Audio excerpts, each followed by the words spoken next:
الإعلامية ميريت السعدني بتتصدر الترند خلال حفل زفاف أخوها الفنان أحمد السعدني على الكاتبة والروائية ميرنا الهلباوي. علقت وقالت: في بيتنا عريس وعروسة. شقيقة الفنان أحمد السعدني بتحتفل بزواجه من ميرنا الهلباوي.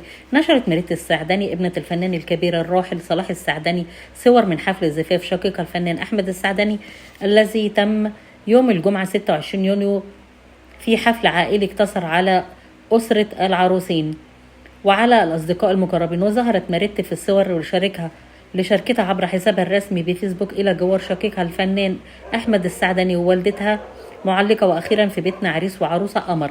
بينما ظهرت العروسة وهي تطلق الزغاريد. وفجأة بقى إن ميريت كانت حديث المتابعين، ومش بس كده، بسبب جمالها. ميريت زي أي بنت في الدنيا فرحانة وسعيدة بجواز أخوها بعد 9 سنين من العزوبية، وكمان الأيام صعبة اللي عاشها الفنان أحمد السعدني بعد رحيل زوجته أمل أم أبنائه.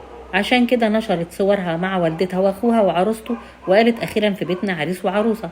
مين هي بقى ميريت السعدني اللي اتصدرت الترند بسبب جمالها الطبيعي وحضورها إلى أنها كانت محجبة وملامحها هادية جدا؟ والدها الفنان الكبير عمدة الدراما الفنان الراحل صلاح السعدني اتجوز من السيدة منى وأنجب منها أحمد سنة 1979. أحمد السعدني فنان الجميل. أخته الإعلامية ميريت السعدني سنة 1981.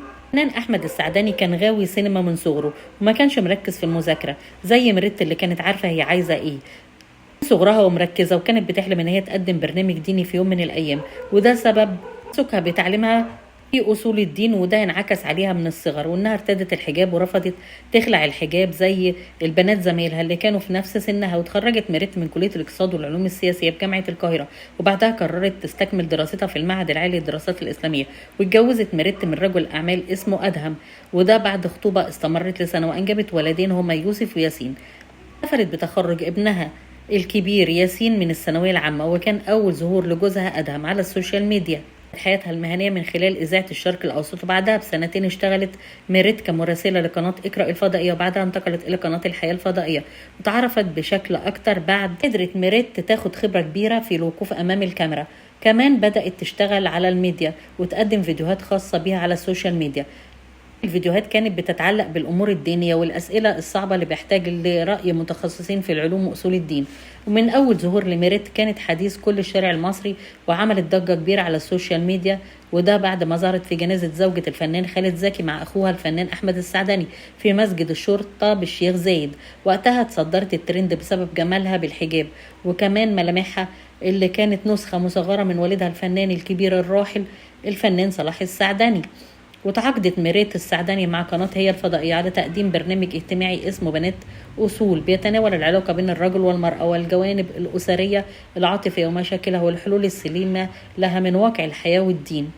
وقتها نشر أخوها الفنان أحمد السعدني رسالة تهنئة على صفحته على الانستجرام وقال لها: مبروك يا حبيبتي، ربنا وفقك. ميريت السعدني معروف عنها تعلقها الكبير بوالدها الراحل صلاح السعدني، رغم ان كان ليها حياتها الخاصة جوزها واولادها، انها كانت دايما في والدتها ووالدها. اخوها اعتبر والدتها اختها ووالدتها في نفس الوقت، لان علاقتها بيها قوية جدا. ورثت الهدوء والجمال من والدتها، كمان ورثت الاحترام والاخلاق العالية والقبول العالي. الفنان الراحل الكبير عمدة الدراما صلاح السعدني انها حقا عائلة محترمة. هني الفنان الجميل احمد السعدني زواجه بالرفاق والبنين، ربنا يسعده ويهنيه ويرزقه بالذرية الصالحة.